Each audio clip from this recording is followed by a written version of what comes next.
श्री कार्तिक स्वामी भगवान की जय, लक्ष्मी नारायण की जय, तुलसी मैया की जय। कार्तिक मास कथा का 33, 34, 35वां अध्याय। सूत जी ने कहा, इतनी कथा सत्यभामा को सुनाकर भगवान श्री कृष्ण चंद्र जी महाराज संध्या करने के लिए महल के भीतर चले गए। यह कार्तिक मास का व्रत भगवान विष्णु को अत्यंत प्रिय है तथा भक्ति का प्रदान करने वाला है। रात्रि जागरण, प्रातःकाल स्नान, तुलसी वट सिंचन, उद्यापन और दीपदान, ये 5 कर्म भगवान विष्णु को अत्यंत प्रिय है।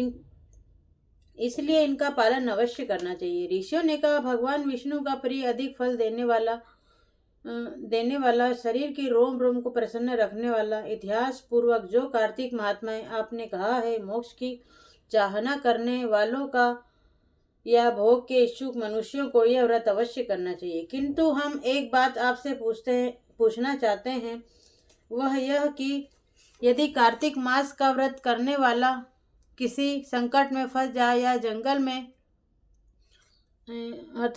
अथवा किसी रोग से ग्रस्त हो जाए तो फिर कार्तिक का व्रत किस प्रकार करे, क्योंकि यह विष्णु भगवान का अति प्रिय व्रत तथा मुक्ति भक्ति प्रदान करने वाला है। व्रत किसी प्रकार नहीं छोड़ना चाहिए। श्री सूत जी ने उत्तर दिया, यदि कार्तिक व्रती किसी संकट में फंस जाए तो वीरता के साथ भगवान शंकर तथा भगवान विष्णु के मंदिर में जाकर जागरण करे।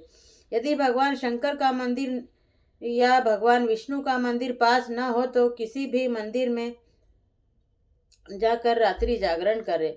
अगर घना जंगल हो तो पीपल के वृक्ष के नीचे तुलसी के पास जागरण करे। भगवान विष्णु की मूर्ति के सम्मुख बैठकर भगवान विष्णु का कीर्तन करे। ऐसा करने से हजारों गौओं के दान के बराबर फल मिलता है। जो व्यक्ति विष्णु के कीर्तन में बाजा बजाता है उसको वाजपेयी यज्ञ के बराबर फल मिलता है। और हरि कीर्तन में नृत्य करने वाले प्राणी को समस्त तीर्थों के स्नान करने का फल मिलता है। किसी संकट के समय या रोगी हो जाने पर यदि जल न मिल सके तो केवल भगवान विष्णु के नाम मात्र से मार्जन ही कर ले। यदि उद्यापन न कर सके तो व्रत की पूर्ति के लिए केवल ब्राह्मण को भोजन करवाएं, क्योंकि ब्राह्मणों के प्रसन्न होने से भगवान विष्णु प्रसन्न रहते हैं।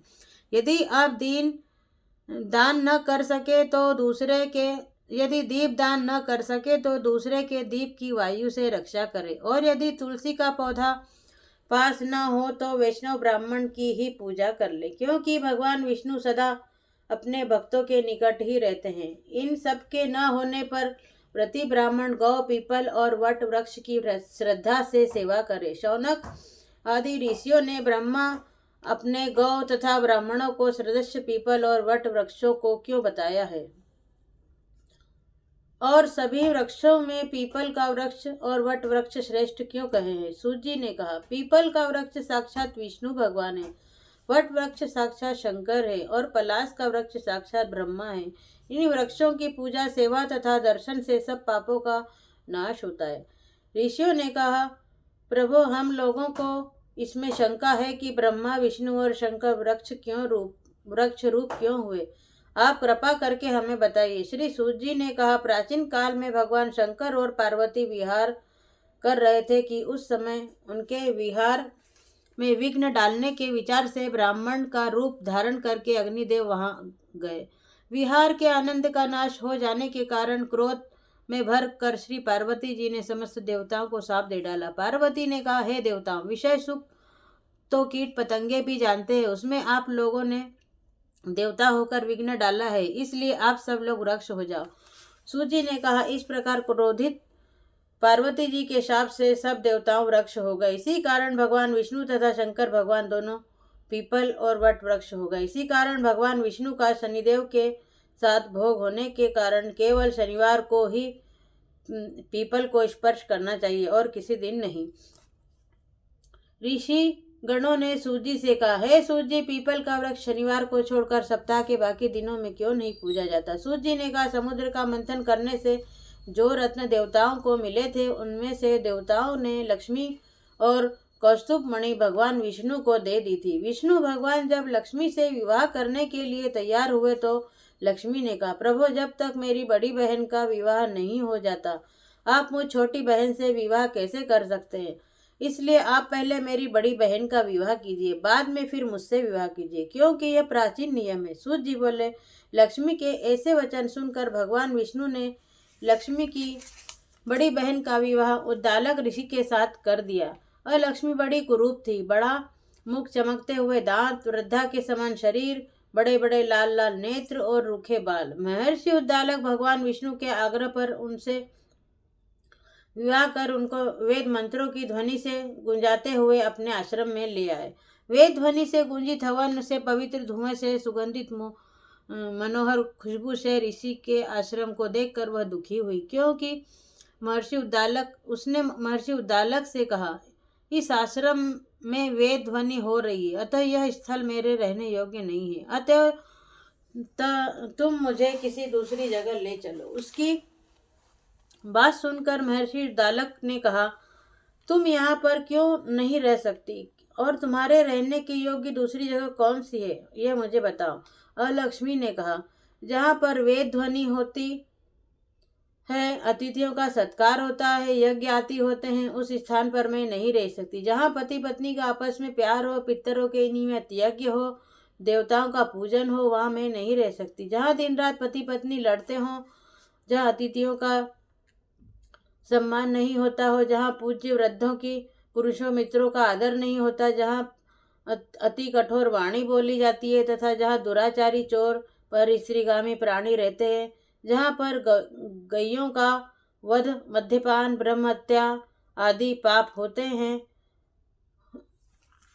मैं वहाँ प्रसन्न निवास करती हूँ। सूत जी ने कहा। इस प्रकार अलक्ष्मी वचन सुनकर महर्षि उद्दालक का मुख मलिन हो गया। वह उस बात को सुनकर चुप रह गए। थोड़ी देर तक चुप रहने के पश्चात उन्होंने उससे कहा, अच्छा, तुम्हारे लिए ऐसा ही स्थान खोजूंगा, अतः मैं जब तक तुम्हारे लिए ऐसा स्थान ढूंढ कर न आऊं, तब तक तुम इसी पीपल के नीचे चुपचाप बैठी रहो। सूत जी ने कहा। महर्षि उद्दालक उनको पीपल के नीचे बैठाकर स्वयं उनके रहने योग्य स्थान ढूंढने निकले, लेकिन जब वह बहुत काल तक प्रतीक्षा करने के बाद भी वापस नहीं लौटे तो अलक्ष्मी रोने लगी। उसका बुरी तरह रोना सुनकर श्री लक्ष्मी जी ने वैकुंठ में सुना। अपनी बहन का रोना सुन लक्ष्मी जी व्याकुल हो गई।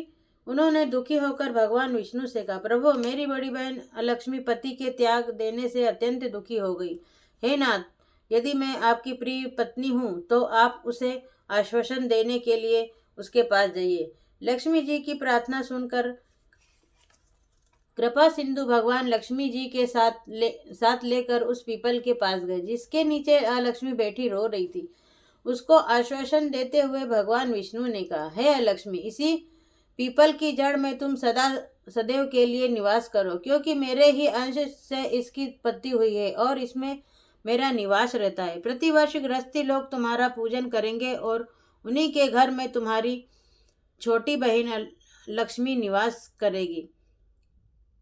स्त्रियों को विविध प्रकार के उपहारों से तुम्हारी पूजा करनी चाहिए। मनुष्यों को चाहिए कि वह पुष्प, धूप, गंध आदि से तुम्हारी पूजा करे, तभी लक्ष्मी उन पर प्रसन्न होगी। सूत जी ने कहा, भगवान श्री कृष्ण, सत्यभामा तथा पृथु और नारद का संवाद तुम लोगों को मैंने सुना दिया है, जिसके सुनने मात्र से ही मनुष्य के सब पाप नष्ट हो जाते और उसे वैकुंठ लोक की प्राप्ति होती है। तुम लोगों को जो कुछ पूछना हो पूछ सकते हो, उसे भी मैं विस्तार पूर्वक कहूँगा। सूत जी की बात सुनकर शौनकादिक आदि ऋषियों ने महर्षि थोड़ी देर तक प्रसन्नचित्त वहाँ बैठे रहे।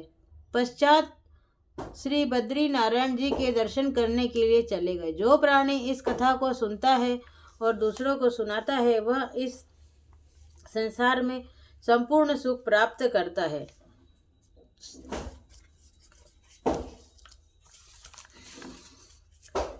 कार्तिक मास के महीने में विवाह के दिन अथवा उसके प्रथम दिन प्रातःकाल नंदी मुख श्रद्धा और मात याग करके गोधूली लग्न में यजमान स्नान करे और शुद्ध श्वेत वस्त्र पहनकर नित्य क्रिया के बाद मंडप के नीचे कुशासन पर पूर्व की ओर मुख करके बैठें। तत्पश्चात आचमन और प्राणायाम करें। इस प्रकार प्रार्थना सहित तुलसी जी का विष्णु भगवान के साथ समर्पण कर देने के पश्चात यजमान भगद न की यथाशक्ति दक्षिणा समर्पण करें और ऋत्विज लोग उस समय शांति पाठ करें।